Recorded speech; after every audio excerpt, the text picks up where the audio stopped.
Hello, Skeptic Strawberries. I hope you're having a lovely December. Oh my gosh, I can't believe it's December and the year's almost over. And with December comes me worrying because I procrastinated a little bit. And what is it that I procrastinated? My New Year's resolution. Yeah. So for 2017, for those of you who either need a refresher or who are new to my channel, lately, I've been setting New Year's resolutions regarding art. Last year, it was to finish this 100 theme challenge that I'd started in 2013. This year, my goal was to fill up 24 sketchbooks. And I mean, I haven't procrastinated completely.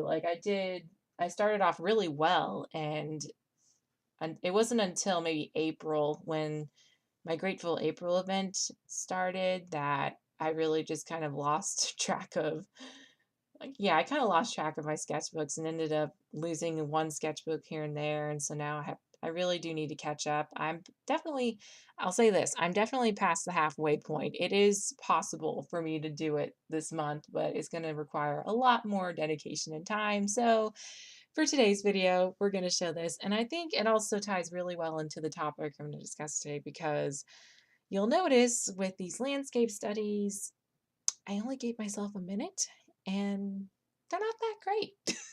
I'm just gonna come out and say it. They're not that great at all. Um, First and foremost, because I'm really new to studying landscapes. This is why also I've been having a really hard time just throughout my art journey doing backgrounds because I never thought if I was on vacation or if I was fortunate enough to see some great or just even just taking my notebook out or sketchbook outside and just looking at the landscape and sketching it. That's never occurred to me. I don't know why. Maybe that should be one of my goals next year. But anywho, so this is all really new territory for me. And yeah, it definitely could use some improvement. Maybe I'll spend a little bit more time on it. But basically the quality of these sketches I'm doing are not that great. But what I'm trying to do is gain mileage. So, in that sense, I'm also studying a little bit along the way, and that's helped a lot too with observing what certain aspects of certain landscapes differ from others. And it's really interesting too, because I didn't realize how much movement there was in landscapes, especially when you look at a photo and you don't really think landscapes to be that active, I guess you could say, but there's a lot of movement. It's crazy. Hard to explain too. But yeah, just I guess a kind of disclaimer, this video is not going to be that long, so chances are I'm going to lose a lot of context and nuance. So that's why there is a comment section, and if I've left out anything or there's stuff you feel like would help contribute to the conversation, definitely leave a comment below. I'm definitely open to talking about it because who knows, my opinion is still a little bit on the fence with this, but I'm a bit more biased and it's changed over the years, so it could go either way. um, just a little bit of context, I suppose, for where I'm coming from in this. I used to be really big on quality of the piece. I used to think that it would be a whole lot more beneficial to spend 4 or 5 hours on one piece versus, yeah, for example, with this sketchbook to take 30 minutes and go through 30 pictures and just take tidbits of them and break it down into shadows and shapes.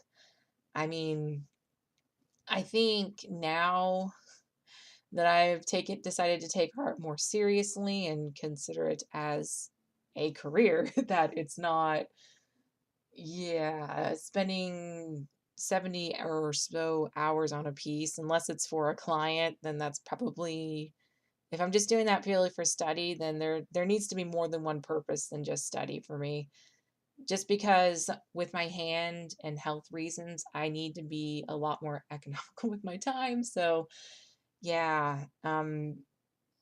So it's interesting though, because I used to be really big on quality because I thought that if you went through your sketchbook or just did a bunch of short gestures, it was kind of cheapening the experience. I really don't like saying it like that, but that's how it felt to younger, more naive Barry.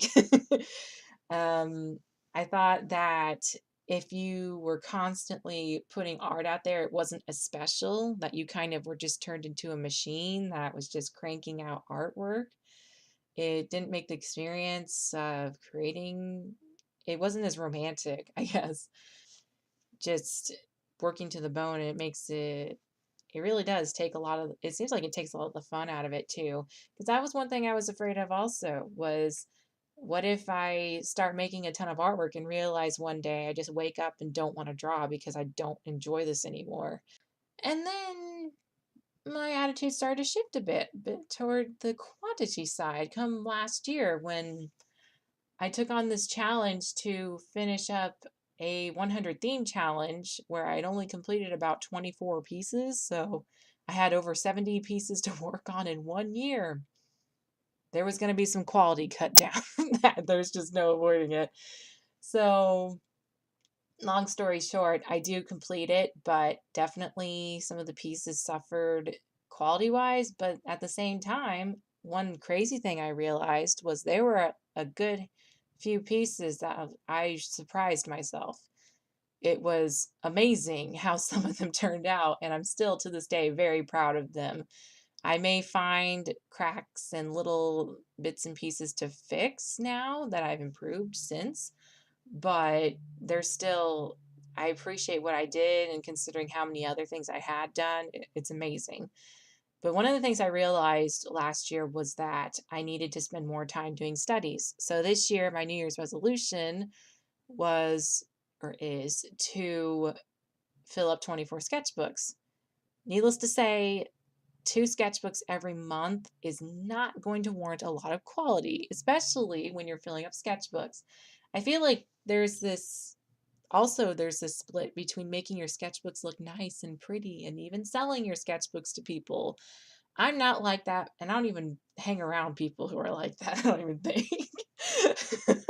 My sketchbooks are like my diary. They're messy. I'm even a little hesitant to show you guys what I just did today, but um, I guess it's a little snippet of some of the nitty gritty that goes into these things. It's where everything gets messy, where you make mistakes, where it's okay to make mistakes, and you just fail on every level possible. And then you open up your sketchbook and do it again the next day. And it's awesome. So, where am I going with this?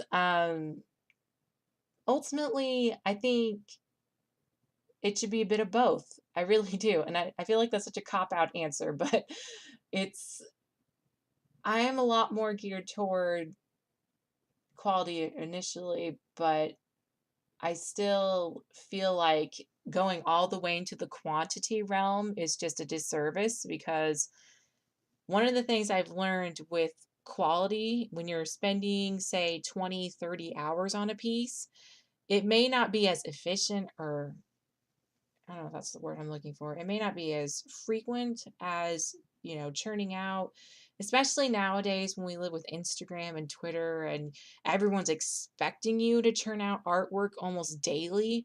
It's definitely harder to convince, or at least for me, it's becoming increasingly harder to convince myself to spend that long on a piece. But you learn different things. And I think it's almost like taking a different perspective when tackling something that you struggle with, because instead of going through 10 sketches, you take a break from the piece you're working on. Unless you're not eating, not going to the bathroom, and not sleeping, most likely you're going to take a break from what you're working on, and you'll come back with a fresh set of eyes, and then you'll see mistakes, and then you'll get into it and start fixing them. Chances are, with a lot of these pieces that take an hour, that's not going to happen. It's one of those things that people come up to just other artists and that I've seen, is where they'll say, I'll finish a piece, and then 5 minutes later I come back and realize it's crap. And they're like, did I improve? Or some people are like, oh, you've improved. No, you didn't improve. You just took a break. That's all it is. Unless you went and did a ton of studies after that and then came back to the sketch or drawing, which usually people don't. I don't know. Feel free to disagree with me in the comments below, but that's just how it seems. And onto quantity though, it has its benefits too. I have learned so much this year thanks to the sketchbooks I've completed already. Even if I don't complete 24 sketchbooks by the end of this year, I can't say I failed. I literally cannot because the improvement is there. The point of this challenge was to improve. I just gave myself a number just because. I thought I wanted to have something a little more concrete. And I am going to aim for the 24. I'm definitely aiming for it. But I also know that it's really unintelligent to work yourself to the point where your body starts to reject you.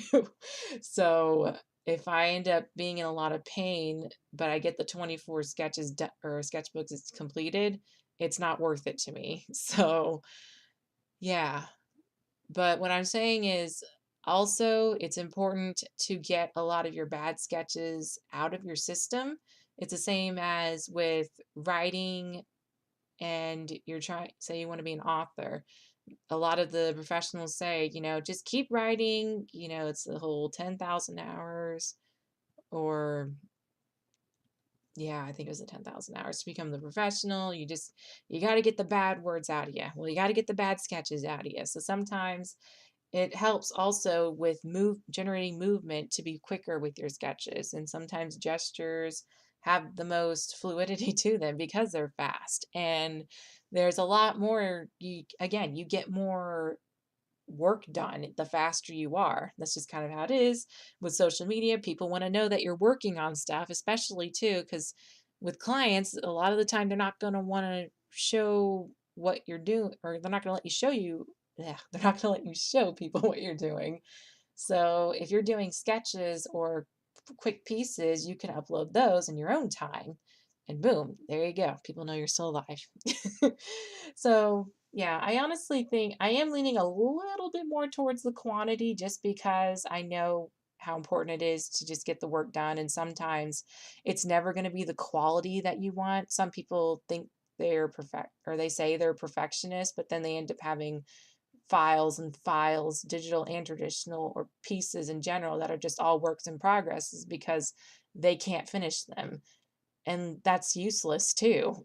Like, you're not going to get any of those pieces done at this rate. Okay, I think this video has gone on long enough. Again, feel free to let me know in the comments section what you think is more important, or if you also agree that they're both important for different reasons. I personally think that artists should try both ends at maybe at different points in their careers, or just to understand the importance of slowing it down or speeding things up. And yeah, I'll be definitely speeding things up in December. Wish me luck, guys. Anyway, I hope you guys have a lovely, well, actually I'll talk to you guys again before Christmas, I believe. We'll see. But I'll have one more video for this year, and then yeah, it'll be my last one for 2017. But again, thanks for watching, guys, and let me know in the comments down below what you think of this topic. And we can discuss. The best discussions will happen there, because, yeah, this is just me blabbing about stuff. Yeah. Anyway, thanks again for watching, guys. Until next time.